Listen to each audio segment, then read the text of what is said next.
Headlines के सह प्रायोजक हैं रैपिडेक्स इंग्लिश स्पीकिंग कोर्स।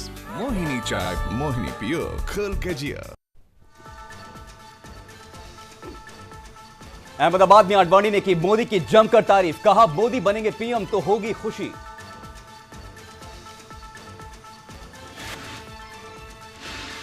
कोयला घोटाला मामले को लेकर बीजेपी ने साधा कांग्रेस पर निशाना, कहा पीएम को बचाने की हो रही है कोशिश, जबकि सीएजी ने की थी पारिक की तारीफ।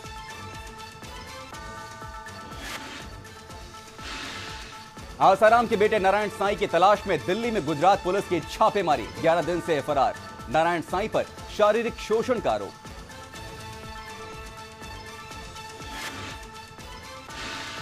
मध्य प्रदेश के धार में प्रेमी जोड़ी को मिली भागकर शादी करने की सजा, समाज के ठेकेदारों ने सिर मुड़वाकर गांव में घुमाया। मीडिया में खबर आने के बाद 20 लोग गिरफ्तार।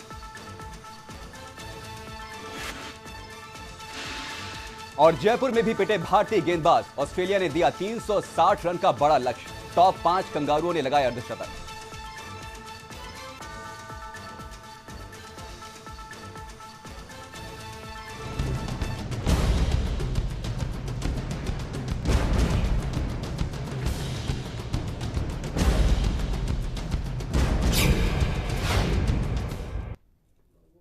इस वक्त पूरे देश में एक हलचल मची हुई है।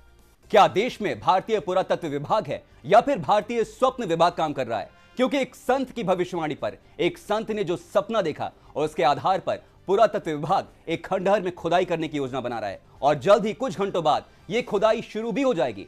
सवाल है कि आखिर पुरातत्व विभाग काम कर रहा है या फिर देश में है भारतीय स्वप्न विभाग? और इस खबर पर ज्यादा बातचीत के लिए हमारे साथ मौजूद हैं वैदिक जानकार पंडित राजकुमार शास्त्री जी, उनसे बात करेंगे। लेकिन पूरी खबर दिखाने से पहले आपको वो सपना दिखाने जा रहे हैं जिसके बाद सरकार, प्रशासन, पुरातत्व विभाग सब खजाने को ढूंढ रहे हैं। सपने में साधु जी ने कहा कि किले में दबा है 1000 टन सोना, धनतेरस से पहले इस खजाने को खोज लो वरना सब राख हो जाएगा। ये संत शोभन सरकार है, इन्होंने एक सपना देखा और सपने में ये बातें सामने आई हैं।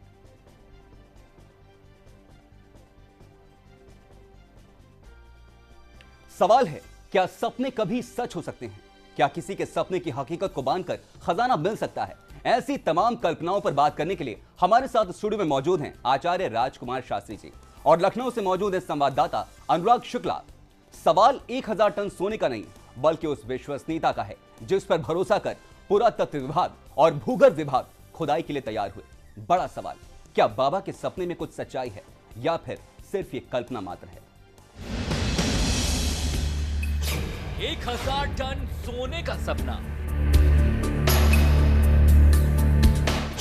खुदाई करो और खजाना लूट लो। बाबा ने कहा, सरकार ने मान लिया। ये मजाक नहीं, हकीकत है।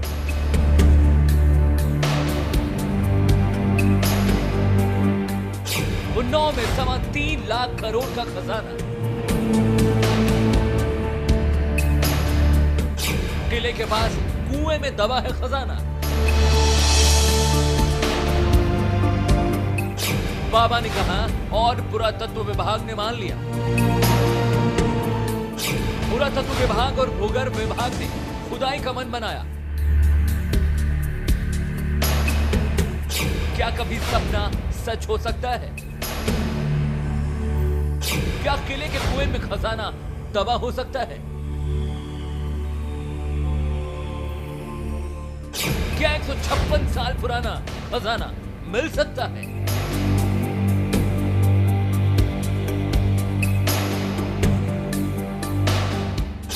क्या एक संत के कहने पर विश्वास किया जा सकता है?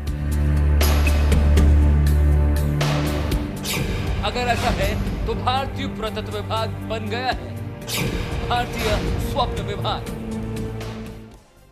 यही बड़ा सवाल है। सदियों पुराना एक किला जहां दबा है 3.25 लाख करोड़ का सोना, इतना सोना जिससे डॉलर 40 के नीचे आ जाएगा। भारतीय अर्थव्यवस्था की हालत कई सालों के लिए सुधर जाएगी। लेकिन यह तब होगा जब सोना मिलेगा, और सोना तब मिलेगा जब किले में खुदाई की जाएगी, और खुदाई तब की जाएगी जब सपने को सच माना जाएगा। सवाल घूम फिर कर वही हो गया है कि बाबा आखिर कितने सच्चे हैं।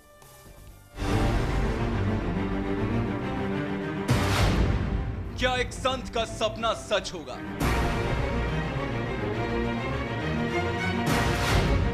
क्या उन्नाव के खंडहर में 1000 टन सोना है?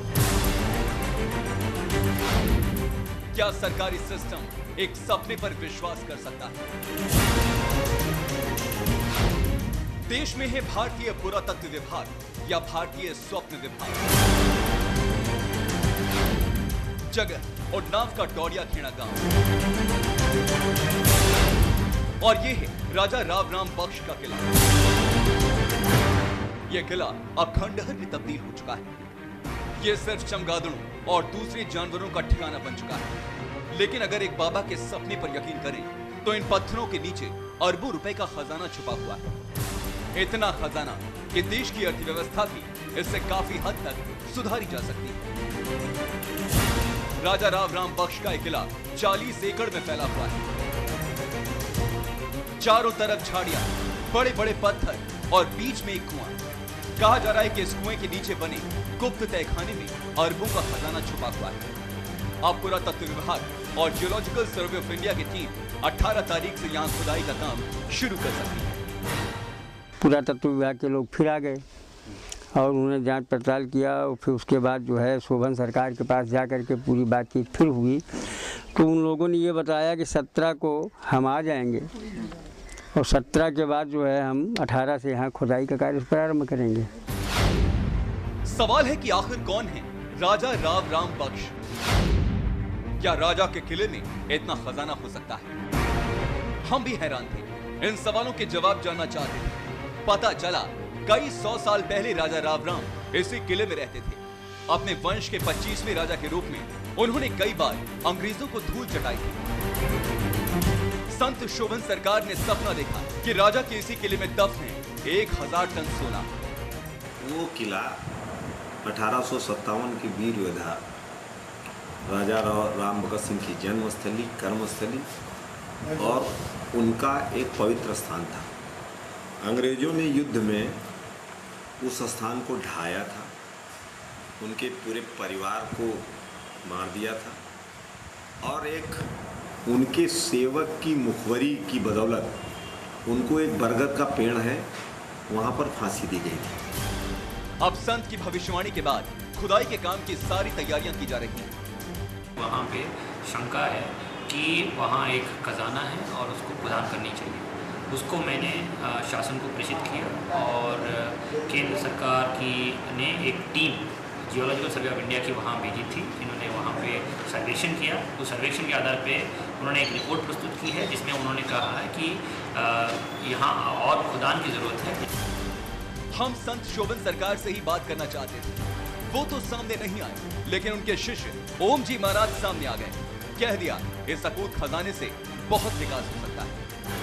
ये धन संपदा ग्राम पंचायत डोडिया खेड़ा उन्नाव की भूमि में स्थित है। स्वर्ण भंडार है। स्वर्ण भंडार होने के नाते और इतना अकूत स्वर्ण भंडार है कि अगर लगाया जाए तो डोडिया खेड़ा और उन्नाव जिले में जगह भी नहीं लगाने के लिए, विकास के लिए, जहाँ तक मेरा अनुमान है। तो ये भारतीय रिजर्व बैंक में जाए और इस पूरे डोडिया खेड़ा क्षेत्र का विकास, पूरे जिले का विकास, उसके बाद धन बचे तो आपके पूरे मंडल का और प्रदेश का विकास इसी धन से होता रहे, ये संकल्पित है और काफी धन है। उन्नाव की डोडिया खेड़ा के रहने वालों की भी यही मांग है कि अगर खजाना मिलता है तो उसका 20% हिस्सा इलाके के विकास के कामों में लगाया जाए। बहुत वर्षों से वीरान पड़ा है और शोभन सरकार जी यहाँ आए, उन्होंने धन की खोज की और बताया कि यहाँ धन है, इसलिए सरकार से मांग कर रहे हैं कि हमको 20% दे दिया जाए और सरकारी खजाने में रख लिया जाए।